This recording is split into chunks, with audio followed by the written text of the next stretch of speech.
Steph, ISD+. Allez, on continue. Donc, je vous avais dit qu'on allait attaquer les vidéos sur les business en ligne, les systèmes de vente horizontaux et toutes ces choses-là. On va attaquer par la chose la plus importante de toutes avant d'expliquer comment on fait pour vendre en ligne, quel système de business marche, etc.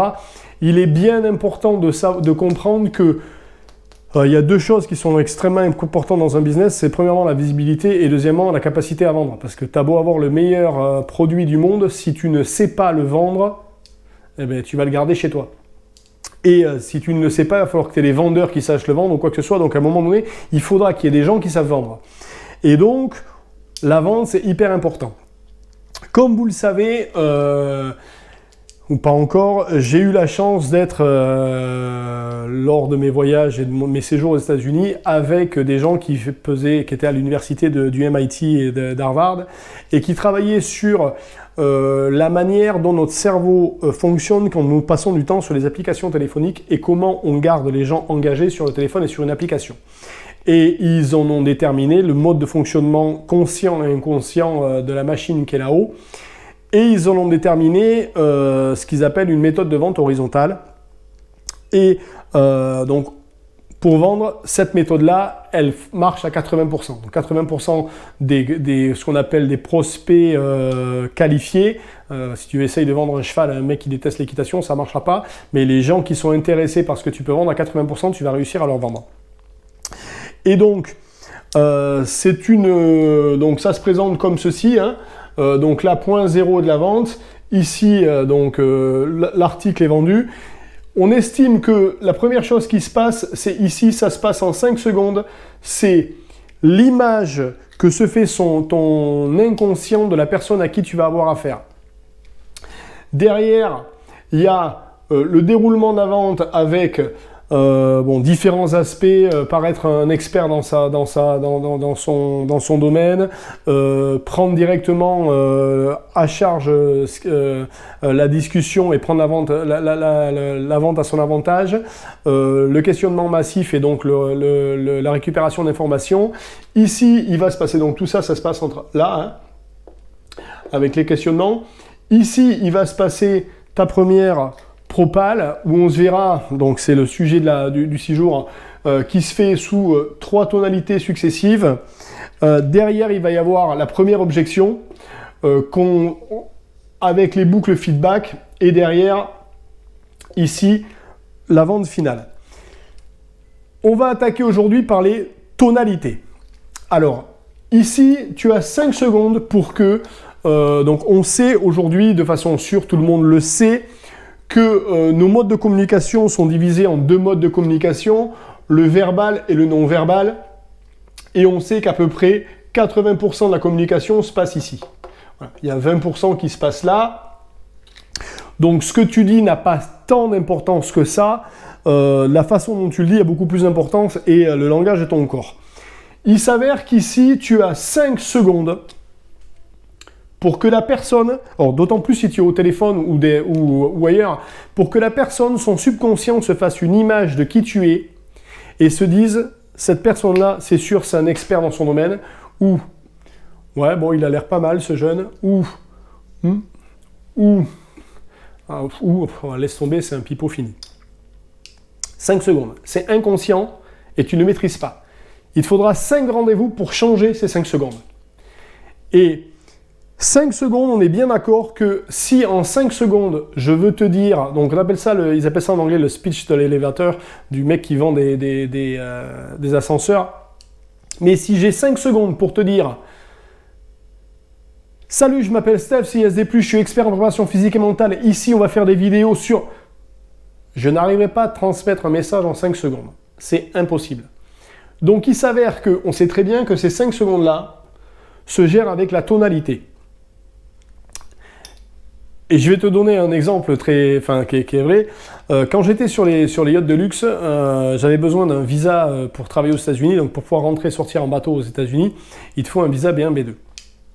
Et quand on est sur ces bateaux-là, il n'y a pas de problème trop de finance, et le propriétaire du bateau te dit non, non, mais t'embête pas, Steph, il y a des agents spécialisés, passe par eux, tu leur fournis les documents et ils vont t'avoir le visa à 80%, ils ont les visas pratiquement pour tous les capitaines et tous les hommes d'équipage. Et donc, j'ai dit, bon, ben écoute, on va faire ça, hein, ça coûte une blinde, mais c'est pas grave. Et donc, on était au BVI, au British Virgin Islands, et il y a une agence spécialisée sur les visas qui est là-bas. Et donc, je vais sur leur site, je regarde à peu près toutes les pièces justificatives qu'il fallait avoir, on était juste à côté, et je dis, bon, ben, je vais les appeler pour prendre un rendez-vous, le ramener, et puis ils auront mon passeport, et puis dans 2 semaines, je récupérerai mon passeport avec mon visa. Et là, je prends le téléphone, on est un matin très tôt, il doit être 8h30 ou 9h, et j'appelle, et là, ça décroche, et ça fait « Yes, hello ?» J'ai raccroché. C'est vrai, j'ai raccroché. Et dans ma tête, parce que bon, si tu joues ton boulot là, tu vois, si t'as pas le visa, tu peux pas partir avec le bateau aux États-Unis. Le propriétaire, lui, il s'en fiche, il va changer de capitaine. Donc, tu as vraiment besoin d'avoir ce visa, ta carrière est en jeu. Et là, je me suis dit dans ma tête, en un quart de seconde, je me suis dit, mais yes, hello, ce mec-là, c'est l'expert qui va devoir défendre devant l'ambassade des États-Unis le fait que j'ai besoin d'un visa pour mon boulot et que je veux pas immigrer, enfin, toutes les questions qu'il te pose, etc. J'ai dit, non, c'est pas possible.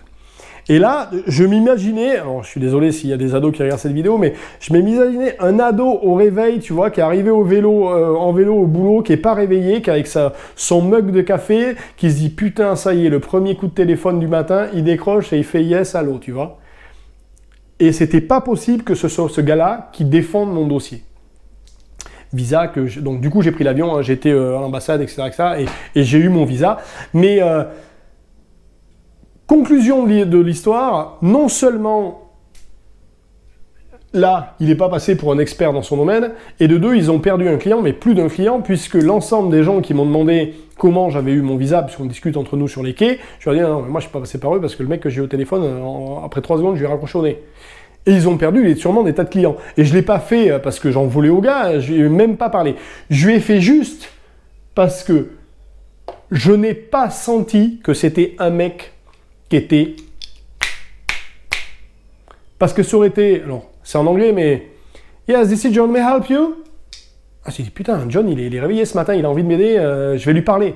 Ah, bien sûr, John, que j'ai envie que tu m'aides. Et voilà, je t'appelle parce que j'ai un problème, je voudrais avoir un visa, j'ai collecté les pièces, quand est-ce qu'on peut se voir? Et là, le mec, il te répond du tac au tac, il n'y a pas de problème, on a un trou dans notre agenda, tu peux venir à 15h aujourd'hui, on est bien d'accord, tu as toutes les... Et là, tu vas les doigts dans le nez et tu lui fais confiance, tu dis, lui, il va mener ça à bien, il est, tu vois, il est responsif, comme on dit en anglais, il a du répondant, il a du peps, tu as l'impression que le gars, il sait ce qu'il veut absolument rien dire, parce que peut-être que la personne que j'ai au téléphone, c'est un cador dans son domaine et qu'il est super fort. Mais il ne m'en a pas donné l'image mentale. Et ça, c'est hyper intéressant.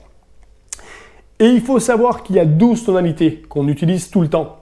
Tu vas me dire, punaise, Steph, tu vas nous apprendre 12 tonalités, mais attends... Ouais, non, parce qu'en fait, tu les connais pratiquement toutes, n'est-ce pas?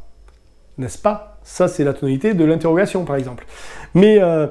il y a une tonalité qui est absolument importante, c'est la tonalité de la certitude. Quelqu'un qui est certain, on sait à quoi ça ressemble, on sait comment ça bouge et on sait comment ça sonne. Ça, c'est le meilleur stylo du monde. Il est rouge, il écrit super bien, il s'efface si on a besoin, il ne tâche pas. Et en plus, ici derrière, il y a un petit aimant, tu peux le coller. Ça, je l'ai mis 2 fois dans mon cartable. Voilà, ça, c'est la tonalité de la certitude. Tu peux même susurrer. Ah ça, c'est un téléphone, il est génial. Parce que ça, maintenant, tu vois, ils ont des reconnaissances faciales. Quand tu te regardes dedans, eh ben, ça te reconnaît. Il y a même l'empreinte digitale. Automatiquement, sans ta voix sur les applications. Voilà. Tu vois, je ne suis pas en train de parler forcément à une hauteur, mais je suis sûr du produit que j'ai dans les mains.